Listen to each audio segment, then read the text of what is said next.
Welcome to our channel. Today we how to set up Google BigQuery for data analysis, complete guide step by step clearly. To set up Google BigQuery for data analysis, begin by creating a Google Cloud Platform account if you don't have one. Visit the Google Cloud Console at console.cloud.google.com. Click on Select a project at the top of the page to create a new project. Choose New Project and enter a project name, then click Create.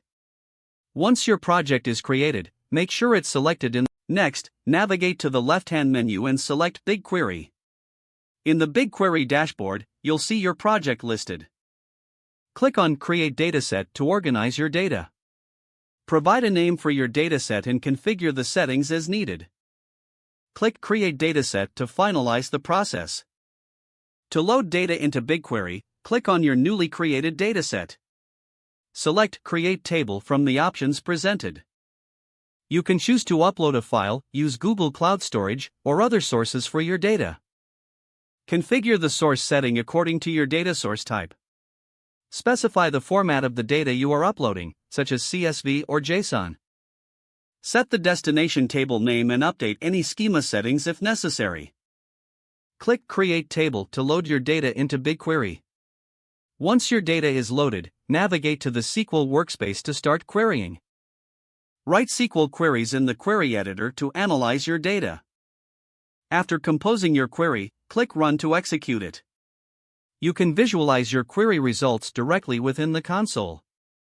For advanced analysis, consider connecting BigQuery to Data Studio for reporting. Alternatively, explore using Jupyter Notebooks or other analytical tools. With these steps, you can effectively set up and utilize Google BigQuery for your data analysis needs. Remember to manage your billing settings to avoid unexpected charges. Finally, familiarize yourself with BigQuery's features for optimal data analysis performance.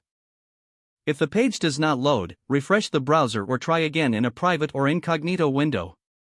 Make sure you are using the correct email address, then retype it carefully to avoid small typos.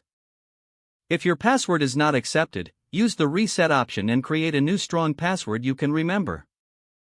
Check your spam folder for verification or security emails, then complete any requested confirmation steps. Don't forget to like this video and subscribe to our channel for more step-by-step tech guides.